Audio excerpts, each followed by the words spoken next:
अस्सलामुअलैकुम फ्रेंड्स, मैं Khan Nazmeen Sharif. Welcome to FH2 classes. आज की वीडियो जो है ये महा टेट का जो सेट 3 है उसकी रीजनिंग की हम जो सीरीज कर रहे हैं, मतलब रीजनिंग के जितने भी क्वेश्चन सेट 3 में आए हैं उनको हम एक साथ सॉल्व कर रहे हैं ताकि हमको कितने क्वेश्चन आए थे, किस टाइप के क्वेश्चन आए थे, डिफिकल्टी लेवल कितना था, ये समझ में आ जाए। इससे जो पहले हमने चाइल्ड डेवलपमेंट एंड पेडागोजी की 2 वीडियोस के अंदर जितने भी 27 या 26 कुछ क्वेश्चन आए थे उनको हमने कवर किए, और अब हम लोग इंटेलिजेंट यानी रीजनिंग के क्वेश्चन कर रहे हैं। उसके बाद हम लोग मैथ्स के करेंगे। इस तरह से हम लोग सब्जेक्ट वाइज पेपर एनालिसिस सबसे करेंगे ताकि हमको हर सब्जेक्ट का वेटेज, हर सब्जेक्ट का डिफिकल्टी लेवल, सिलेबस सबका हमको एनालिसिस हो जाए। ओके, तो अब देखिए यहाँ पर 15 क्वेश्चन हम लोगों ने कल ऑलरेडी कर चुके हैं। जिन लोगों ने फर्स्ट वीडियो नहीं देखी है वो हमारे चैनल पर जाकर पहली वीडियो देख ले, जिसमें रीजनिंग के 15 क्वेश्चन सेट 3 से कराए गए हैं। अभी यहाँ आपके सामने एक सवाल है, क्या करना है देखिए आपको। Complete the series by choosing right figure from the given choices, यानी ये जो सीरीज दी गई है इसको आपको समझना है और इसको आपको क्या करना है, कंप्लीट करना है। अब देखिए अभी आप अगर कंपैरिजन करेंगे फिगर्स के अंदर, तो अब देखिए पहले और थर्ड फिगर में आप कंपैरिजन करिए। तो देखिए पहले फिगर के अंदर ये वाला जो प्लेस है ये पूरा फिलअप है और बाहर का जितना भी हिस्सा है वो पूरा ब्लैंक है। ओके, सिर्फ 2 डिवीजन किए गए हैं वहां पर, लेकिन पूरा ब्लैंक है, वहां पर किसी भी तरह की कोई भी ग्रिडिंग वगैरह, कोई भी फीलिंग वगैरह नहीं है। और अगर आप इस वाले फिगर में जाते हैं, फिगर नंबर सी में, तो आप देखेंगे कि इसमें जो हाफ सर्कल बना हुआ है वो ब्लैंक है और जो बाहर स्क्वायर के अंदर जो जगह बच जाती है वो पूरी तरह से फिल कर दी गई है। मतलब ये दोनों फिगर एक दूसरे के अपोजिट है। ओके, इनका फेसिंग भी अपोजिट है, एक का फेसिंग वेस्ट की तरफ है तो दूसरे का फेसिंग कहाँ पर है, ईस्ट की तरफ है। ओके, यानी ये फिगर फेसिंग, इनका फेसिंग भी अपोजिट है, प्लस इनकी जो शेडिंग है वो भी कैसी है, अपोजिट है, यानी इनकी डिजाइन भी कैसी है, अपोजिट है। तो अब हमको क्या करना है, यहाँ पर जो आएगा चौथे नंबर पर वो इसका अपोजिट आएगा। अब इसका अपोजिट किस तरह से हमको बनाना होगा, देखिए कुछ इस तरह से फिगर बन जाएगा। उसके बाद अब देखिए यहाँ पर ये जो हाफ सर्कल है, अब ये साउथ की तरफ हमको नजर आ रहा है, तो अब यहाँ पर हमको नॉर्थ की तरफ यानी ऊपर की तरफ बनाना होगा। उसके बाद अब देखिए इसके अंदर हाफ साइड में फीलिंग है, हाफ साइड में क्या है, फीलिंग है इसकी। अब अगर मैं इसको इस तरह से ये एरो अगर पकड़ती हूँ, मैं ये एरो है सपोज, तो इसकी जो फीलिंग है वो कौन सी साइड में है, राइट साइड में है। ये राइट साइड हो गया, ये लेफ्ट साइड हो गया। अब इधर मैं अगर एरो बना देती हूँ तो मुझे फीलिंग अभी लेफ्ट साइड में चाहिए, क्योंकि इसका पूरी तरह से अपोजिट हमको करना है। तो इसका लेफ्ट कौन सा हो जाएगा, ये एरो की वो देखिए आप, एरो उल्टी तरफ जा रहा है, मतलब ये एरो का लेफ्ट होगा, ये एरो का राइट होगा। अब इसकी राइट में फीलिंग थी, इसकी लेफ्ट में हमको फीलिंग चाहिए, मतलब यहाँ पर इसकी फीलिंग आ जाएंगी। तो इस तरह का फिगर हमको कहाँ नजर आ रहा है, ऑप्शन नंबर डी में। तो ऑप्शन नंबर डी जो है इसका सही जवाब होगा। तो यहाँ आज का फर्स्ट क्वेश्चन हमारा कंप्लीट हुआ। नेक्स्ट क्वेश्चन देखते हैं।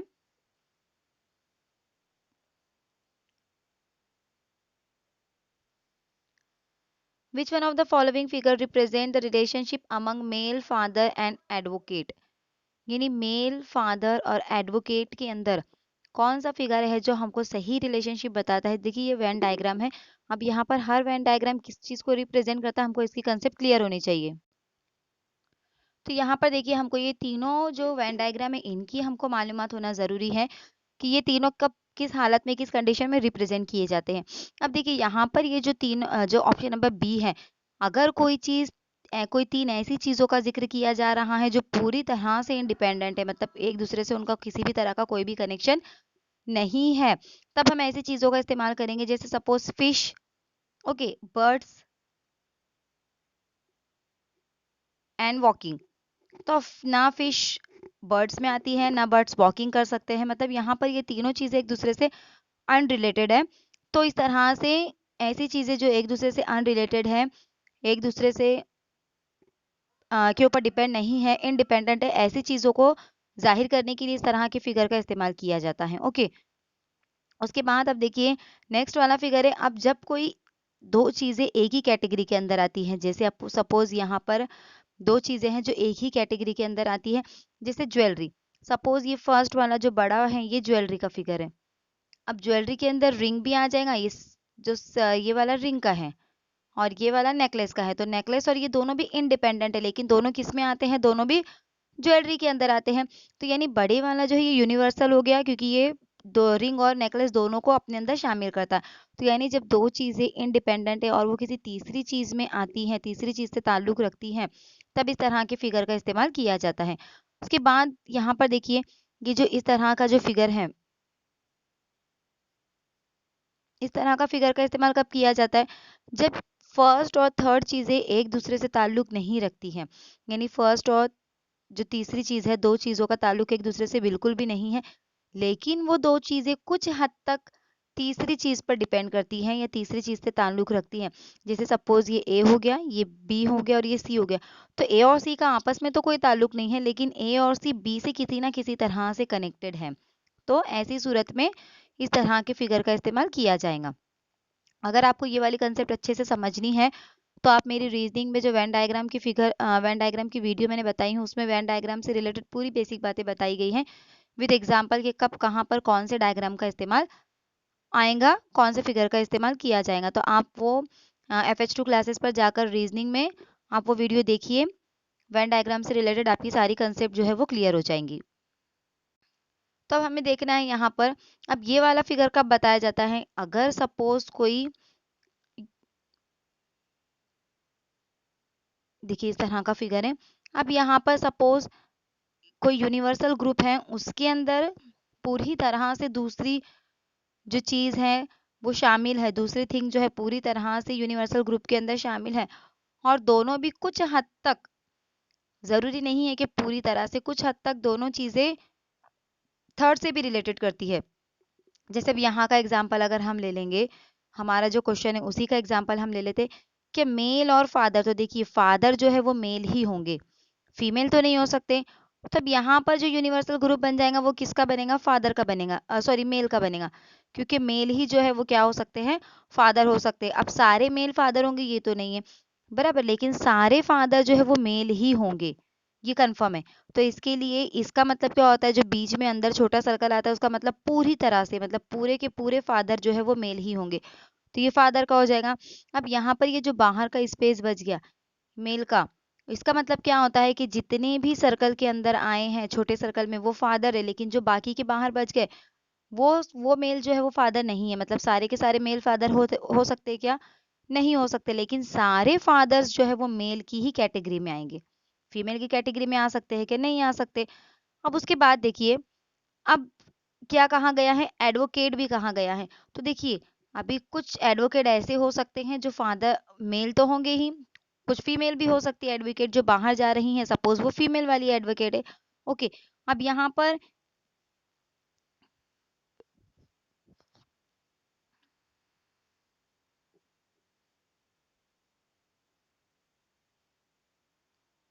इस वाले पार्ट को देखिए आप, ये वाला जो पार्ट है, ये पार्ट क्या रिप्रेजेंट कर रहा है? देखिए ये पार्ट ऐसे हिस्से को रिप्रेजेंट कर रहा है जो कि मेल एडवोकेट है। ओके, ये जो है ये एडवोकेट का है, तो मेल एडवोकेट को ये वाला पार्ट रिप्रेजेंट कर रहा है। ओके, उसके बाद आप इस वाले पार्ट को देखिए, ये वाला जो पार्ट है वो किस चीज़ को रिप्रेजेंट कर रहा है? वो ऐसे पार्ट को रिप्रेजेंट कर रहा है जो कि मेल फादर तो है प्लस वो एडवोकेट भी है, क्योंकि कुछ एडवोकेट जो है वो फादर भी हो सकते हैं और मेल भी हो सकते हैं बराबर। तो यहाँ पर ऑप्शन नंबर ए जो है इसका सही जवाब होगा, ऑप्शन नंबर ए।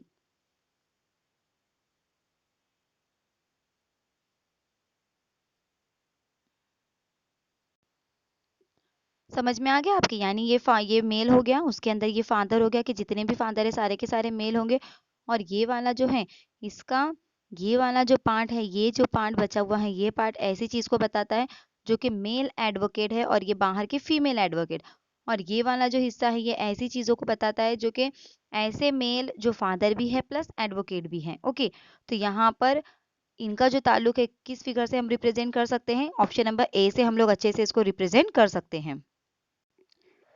अभी यहाँ पर ये सिलोजिज्म से रिलेटेड क्वेश्चन है, तो चलिए इसको भी हम लोग यहाँ पर सॉल्व करते हैं। इसको किस तरह से सॉल्व किया जाता है हम लोग देखेंगे, इसको भी वेन डायग्राम के ही जरिए और वेन डायग्राम की ही मदद से हम लोग सॉल्व कर सकते हैं। क्या है सवाल? देखिए, select the alternative that logically follows from the two given statement but not from one statement alone.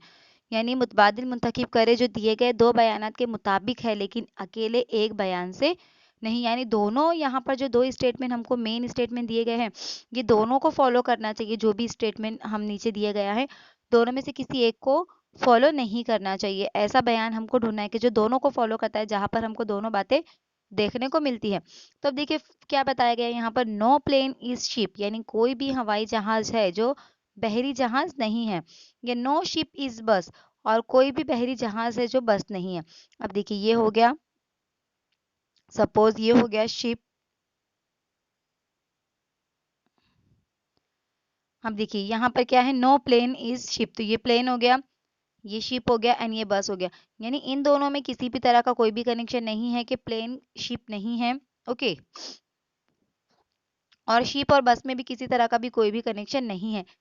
लेकिन यहाँ पर प्लेन और बस में ऐसा कुछ नहीं बताया गया है कि कोई भी प्लेन बस नहीं है। यहाँ पर ऐसा कोई भी सेंटेंस, यहाँ पे स्टेटमेंट नहीं बताया गया है। तो पॉसिबिलिटीज है, 50% पॉसिबिलिटीज ऐसी है कि प्लेन बसेस हो सकती है या बसेस प्लेन हो सकती है, क्योंकि यहाँ पर इसको किसी भी तरह से इनकार नहीं किया गया है। सिर्फ ये बताया गया है कि जो प्लेन है, कोई भी प्लेन शिप नहीं है, और कोई भी शिप जो है वो बस नहीं है।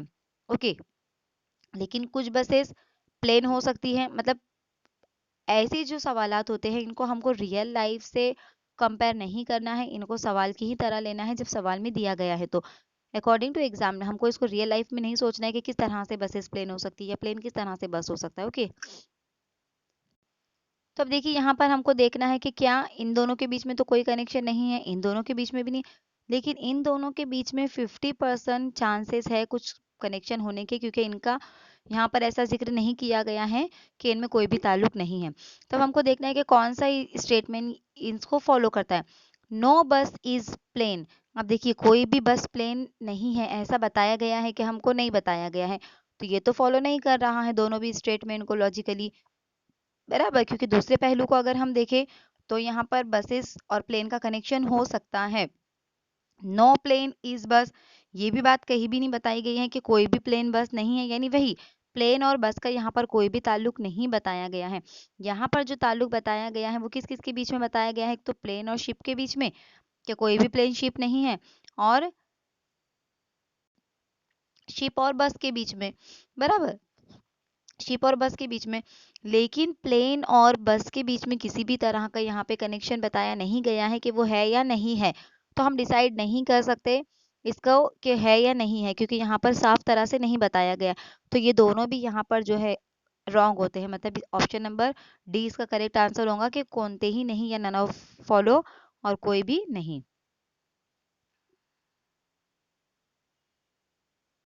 अब देखिए इस तरह का ये सवाल है इंटरचेंज का। अब यहाँ पर हमको कुछ नेम या कुछ चीजें दी जाती है जिनको हमको इंटरचेंज करना होता है। अब देखिए यहाँ पर क्या है, रूम इज कॉल्ड विंडो, यानी रूम को क्या कहा जा रहा है, window. Window is called door, window को क्या कहा जा रहा है, डोर।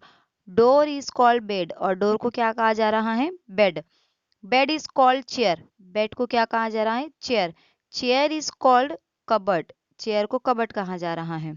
और cupboard is called table, cupboard is called table. And table is called stool, और टेबल को क्या कहा जा रहा है यहाँ पर,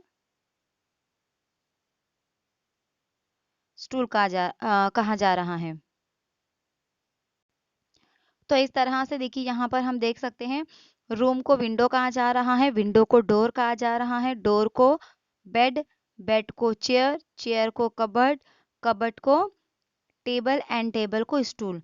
इन which we put our cloth, तो हम हमारी क्लोथ किस में रखेंगे, तो हम क्लोथ कहाँ पर रखते हैं, कबर्ड में। कबर्ड को क्या कहा जा रहा है यहाँ पर, कबर्ड इज कॉल्ड टेबल, तो हम किस में रखेंगे हमारी चीजें, फिर टेबल में रखेंगे। तो इसका जो सही जवाब होगा वो क्या होगा, टेबल। तो ऑप्शन नंबर डी देखिए इसका सही जवाब है। ओके, तो इस तरह से आपको इंटरचेंज करना है और एकदम आसानी से आप जवाब तक पहुंच सकते हैं। इस तरह से आपको शॉर्टकट में उनकी पेयरिंग बनानी है ताकि हमको आसानी हो जाए। ओके, चलिए नेक्स्ट क्वेश्चन देखते हैं। अब देखिए इस तरह से है ये लॉजिकली कंसिस्टेंट वाला सेंटेंस, ये कि किस तरह से दो स्टेटमेंट एक दूसरे से लॉजिकली कंसिस्टेंट है मेन स्टेटमेंट के मुताबिक। तो देखिए यहाँ पर हम पहले मेन स्टेटमेंट को देखते हैं कि मेन जो स्टेटमेंट है वो क्या है। ओके, पहले हम उसको देखेंगे, फिर उसके बाद हम डिसाइड करेंगे कि नीचे के जो जुमले दिए गए हैं उनमें से कौन से 2 जुमले ऐसे हैं जो ऊपर के बयान को साबित करते हैं या ऊपर के बयान के हिसाब से सही है। तो देखिए क्या है यहाँ पर, राम इज ईदर ब्रेव और कावर्ड, यानी राम या तो बहादुर है या बुजदिल है। तब देखिए यहाँ पर क्या बताया गया है कि राम या तो बहादुर है या तो बुजदिल है, यानी दोनों भी पॉजिटिव बताए गए हैं कि बहादुर भी हो सकता है या बुजदिल भी हो सकता है। ऐसा नहीं कहा गया है कि बहादुर नहीं है बुजदिल है या बुजदिल नहीं है बहादुर है। दोनों भी पॉसिबिलिटीज जो है वो पॉजिटिव की है। तो यहाँ पर भी हमको दोनों जो सेंटेंस है वो पॉजिटिव ही चुनना है। तो देखिए राम इज ब्रेव, ये हो सकता है क्योंकि इधर कहाँ है, यानी या तो राम बहादुर है, तो ये हो सकता है कि Ram is brave. Ram is not brave, not का जिक्र यहाँ नहीं किया गया है, नाइदर नॉर किया जाता तो हम बोल सकते थे, लेकिन यहाँ पे आइदर और किया गया। Ram is coward. अब यहाँ पर देखिए ऐसे जो सेंटेंस आते हैं आइदर और के, इसमें आपको क्या करना है, इसका जो लॉजिक है मैंने पिछले 2 वीडियोज है उसमें भी बताई हूँ कि ऐसे सेंटेंस को अगर आइदर और वाले जुमले आते हैं तो आपको क्या करना है, जो सेकंड वाला और के साथ जो होता है ना, तो वो उसकी पॉसिबिलिटी कम होती है, तो उसमें हमको नॉट लगाना है। उसकी पॉसिबिलिटी क्या होती है, कम होती है, तो उसमें हमको क्या लगाना है, नॉट लगाना है कि Ram is not a coward and brave, मतलब राम कावर्ड नहीं हो सकता, वो क्या हो सकता है, बहादुर। यानी और के साथ जो आता है ऐसे लॉजिकली कंसिस्टेंट वाले सेंटेंस में उसको हमको नॉट के साथ लेना है, और जो आइदर के साथ आता है उसको हमको पॉजिटिव वे में लेना है। ओके, तो यहाँ पर जो ए है वो और डी जो है वो क्या हो जाएंगे, एक दूसरे से लॉजिकली कंसिस्टेंट हो जाएंगे कि Ram is not a coward but Ram is a brave. Okay, तो इस तरह से इसका जुमला बनेगा।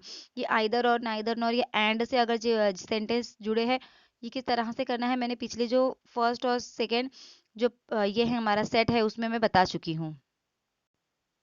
अब देखिए अगला सवाल है यहाँ पर, three of the 4 figure mark A, B, C and D are in square or similar in some way or the other, while one of them is different from the rest. You have to choose the figure which is different.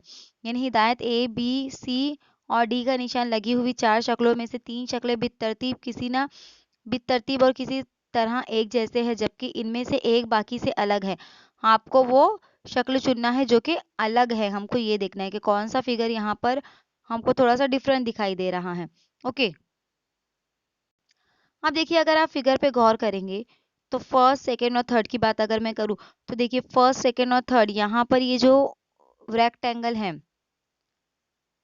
Sorry triangle जो है, triangle का देखिए यहाँ पर जो face है वो इसके सेंटर की तरफ है, यहाँ पर भी इसका फेस इसके सेंटर की तरफ है, यहाँ पर भी इसका, लेकिन यहाँ पर देखिए ये कॉर्नर पर चला गया। बराबर, यहाँ पर क्या है, ये कॉर्नर पर चला गया। पूरी तरह से उन्होंने नहीं कहा कि कनेक्टेड है, किसी ना किसी तरह से। तो अगर हम सिमिलैरिटीज को मैच करते हैं तो हमको समझ में आता है कि ये जो ट्रायंगल है इसका जो ये फेस है, ये जो ऐसा गोल वाला हिस्सा है बराबर उसकी तरफ ही है। चाहे पोजीशन उनकी चेंज हो गई हो, इस तरह से पोजीशन हो गई हो, लेकिन फिर भी उसी तरफ उसका जो नॉक है उसकी जो पॉइंट है वो उसी तरफ में है। जैसे अभी यहाँ पर बी वाले में अगर मैं देखूंगी तो कुछ इस तरह से है, लेकिन उसकी पॉइंट भी यहाँ पर ही दिखाई दे रही है। लेकिन डी वाले में जो है देखिए ये कॉर्नर पर चली गई है, जबकि तीनों भी फिगर में उसकी जो पॉइंट है जो ट्रायंगल की वो कॉर्नर की तरफ नहीं है, तीनों में सेम है। तो यहाँ पर जो ऑप्शन नंबर डी होगा वो क्या होगा, रॉन्ग होगा, यानी वही हमको चुनना है जो कि गलत है, अलग है। तो ऑप्शन नंबर डी यहाँ पर इसका सही जवाब होगा, जो कि तीनों फिगर से मैच नहीं कर रहा है। देखिए अगला सवाल है, find out which of the figure A B C D can be form from the piece given in the figure X. यानी एक्स शक्ल में दिए गए टुकड़े से ए बी सी डी में से कौन सी शक्लें बन सकती है, दरियाफ्त कीजिए। तो यहाँ पर हमको ये कुछ पीसेस दिए गए हैं, इन पीसेस को ज्वाइंट करके हमको एक मुकम्मल शक्ल तैयार करनी है। तो हम एक एक को कंपैरिजन करेंगे। देखिए फर्स्ट वाला अगर हम लेते हैं तो फर्स्ट वाले में जो इस तरह से जो एरो की शेप है वो 3 दिए गए हैं, जबकि हमारे पास 2 ही पीसेस है, तो ये कैंसिल हो गया। अब ऑप्शन नंबर बी अगर हम लेते हैं तो ऑप्शन नंबर बी में हमारे पास ये जो इस तरह का एरो शेप का जो पीस है वो इसमें एक ही बताया गया है, हमारे पास 2 हैं, ये भी कैंसिल हो गया। अब यहाँ पर देखिए ऑप्शन नंबर डी अगर हम देखते हैं तो ऑप्शन नंबर डी में भी एरो का फिगर जो है, एरो का जो पीस है वो एक ही बताया गया है, जबकि इस तरह से जो छोटे छोटे पीसेस है वो 3 दिए गए हैं, लेकिन हमारे पास उस तरह का पीस सिर्फ एक ही मौजूद है। तो ये भी फिगर इससे नहीं बन सकता। तो जाहिर सी बात है एक ही फिगर मैच करता है। देखिए इस तरह से ये यानी इसमें बराबर हमारे पास जितने पीसेस है, 2 एरो शेप के पीसेस है, तो यहाँ पर भी 2 एरो शेप के पीसेस है। एक इस तरह से बड़ा वाला स्ट्रेट पीस है, तो यहाँ पर देखिए बड़े वाला स्ट्रेट पीस है, और एक छोटा सा पीस है, तो वो छोटा सा पीस यहाँ पर ऐड हो गया। तो यानी ऑप्शन नंबर सी जो है इसका सही जवाब होगा कि इन पीसेस को ज्वाइन करके हम इस तरह से एक फिगर। देखिए नेक्स्ट क्वेश्चन है, अल्फाबेट सीरीज से रिलेटेड क्वेश्चन है। अब इस तरह के क्वेश्चन को कैसे सॉल्व करना है, देखिए अब यहाँ पर ए बी सी डी की कुछ अल्फाबेट दिए गए हैं, ई के बाद फौरन एफ है, एफ के बाद एच है, एच के बाद के है। तो यहाँ पर ये अल्फाबेट सीरीज में हमको क्या करना होता है, पैटर्न को देखना होता है, पैटर्न को पहचानना होता है कि कौन सा पैटर्न फॉलो किया जा रहा है। उसके बाद हमको क्या करना होता है, फिर आंसर तक पहुंचना है। तो हम क्या करते हैं, देखिए ए बी सी डी लिख देते हैं यहाँ पर, A B C D E F G H I J. आपको ये जो काम है एबीसीडी लिखने का काम, आपको ये क्या करना है, इस तरह की सीरीज के लिए आपको पहले ही जब रफ पेपर दिया जाता है एग्जाम से पहले, आपको तो रफ पेपर पर आपको ये पूरी एबीसीडी एक तरफ लिख देनी है। K L M N O P Q R S T.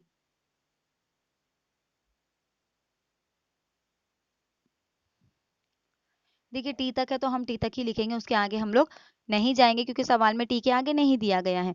अब हम यहाँ पर इनको कंपेयर करते हैं कि इनमें क्या किस तरह से पैटर्न बनाया गया है। देखिए अब क्या है हमारे पास, ई के फौरन बाद एफ है, यानी इनके बीच में जीरो गैप है, किसी भी तरह का गैप है कि नहीं। अब एफ के बाद क्या गिवन है, देखिए एच गिवन है, यानी यहाँ पर एक अल्फाबेट का गैप है, यहाँ पर हमको जी का गैप नजर आ रहा है एक अल्फाबेट का। एच के बाद क्या है, देखिए डायरेक्टली के है, यानी यहाँ पर के आया है, तो कितने अल्फाबेट का गैप है, यहाँ पर 2 का। अब के बाद कितने अल्फाबेट छोड़कर हमको अगला लेना होगा, 3, क्योंकि देखिए फर्स्ट में इन दोनों के बीच में 0 का गैप, यहाँ पर 1 का गैप, इन दोनों के बीच में 2 का। तो के बाद हमको 3 अल्फाबेट छोड़कर 3 का गैप रखना है, फिर चौथा लेना है, मतलब के बाद एल एम और एन छोड़कर हमको क्या लेना पड़ेगा, वहां पर ओ। ये 3 का गैप हो गया, उसके बाद अगला टी है, उसमें 4 का गैप है कि हम चेक करते हैं। तो देखिए यहाँ पर पी क्यू आर एस 4 का गैप यहाँ पर दिखाई दे रहा है, यानी के बाद अब क्या आना चाहिए, अगला अल्फाबेट ओ आना चाहिए। यानी इस तरह से उन्होंने असेंडिंग ऑर्डर के अंदर उनके बीच में अल्फाबेट के बीच में गैप दिया है। पहले 0 का गैप है ई से एफ के बीच में, उसके बाद एफ और एच के बीच में 1 का गैप है जी का, फिर एच और के बीच में 2 का गैप है, फिर के और जो अगला आएगा ओ उसके बीच में कितने का गैप चाहिए, 3 का। तो यहाँ पर क्या आ जाएगा, फिर ऑप्शन नंबर बी इसका करेक्ट आंसर होगा ओ। तो देखिए ओ जो है वो इसका सही जवाब है।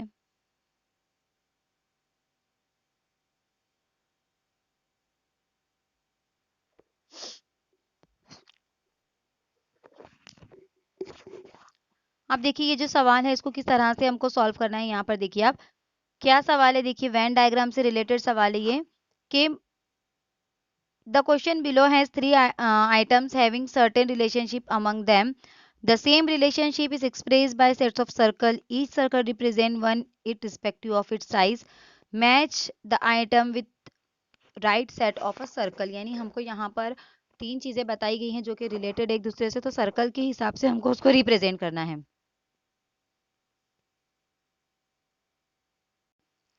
तो अब देखिए यहाँ पे क्या कौन सी 3 चीजें बताई गई हैं वो हम लोग देख लेते हैं। क्या क्या बताया गया है, देखिए फर्स्ट देखिए यहाँ पर आप देख सकते हैं, वुमन, मैरिड पर्सन और वाइव्स हु वर्क, यानी औरतें, शादीशुदा लोग और काम करने वाली बीवियां। अब देखिए यहाँ पर जो बीवियां और जो शादीशुदा हैं वो दोनों किसकी कैटेगरी में आती हैं, औरतों की। क्योंकि देखिए शादीशुदा लोग और औरतें, अब औरतें और बीवियों का यहाँ पे कनेक्शन है, किस किस का कनेक्शन है, औरतें और बीवियों का कनेक्शन है। ओके, यहाँ पर तो अब इस फिगर को हम किस तरह से रिप्रेजेंट कर सकते हैं, इन चीजों को हमको ये देखना है। अब देखिए यहाँ पर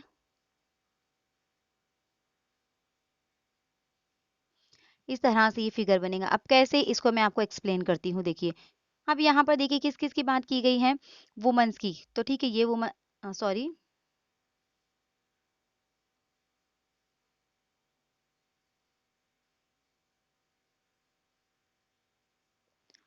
अब देखिए यहाँ पर ये बन जाएगा वुमेन्स का। ओके, ये बन जाएगा वुमेन्स हो गई, उसके बाद ये है मैरिड पर्सन का। ओके, अब उसके बाद ये वाला जो है ये हो जाएगा वाइव्स का।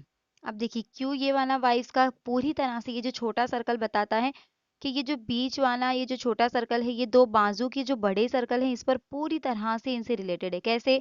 अब देखिए वाइव्स जो होंगी वो कौन होगी, वुमेन्स ही होंगी ना। तो वुमेन्स के इसमें आ गया वो ये पार्ट वुमेन्स का आ जाता है, देखिए इधर से। ओके, वुमेन्स के इसमें भी आती हैं। और मैरिड वाइफ्स कब बनेगी, जब वो मैरिड होंगी तभी। तो देखिए मैरिड और वुमन दोनों की जो क्वालिटी है वो किस में नजर आती है हमको, वाइफ्स के अंदर। अब वो वाइव्स हु वर्क, ये ठीक है, वर्क को अभी फिलहाल के लिए आपको यहाँ पर ध्यान नहीं देना है, मेन फोकस हमारा वाइफ्स पर है, यानी बीविया। तो बीविया कब कहलाएंगी, बीविया कौन होती है, वुमेन्स ही होती है, इसके लिए वो वुमेन्स की कैटेगरी में आती है।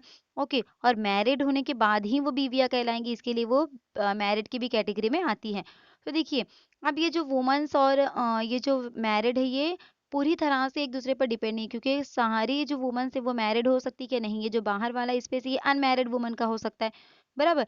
ये सारे मैरिड जो लोग हैं वो सिर्फ वुमन ही हो सकते हैं क्या, नहीं। तो ये जो बाहर वाला पार्ट है ये ऐसे मैरिड लोगों को बताता है जो मैन भी होंगे, वुमन नहीं होंगे, बराबर। और ये जो बीच वाला पार्ट है, ये जो बीच वाला पार्ट है, ये इस चीज को रिप्रेजेंट करता है कि ऐसे वुमेन्स जो मैरिड है, ऐसे वुमेन्स जो मैरिड है। अब ऐसे वुमेन्स जो मैरिड है वो क्या कहलाएंगे, वो किसी ना किसी की वाइफ्स होंगी, यानी बीवियां होंगी।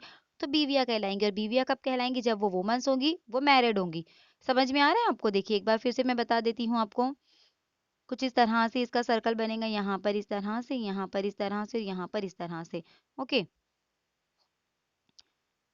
ये हो गया वुमन का, ये हो गया मैरिड का। ओके, यानी ये वाला जो पार्ट है ये किसको रिप्रेजेंट करता है, ऐसे वुमेन्स जो मैरिड है।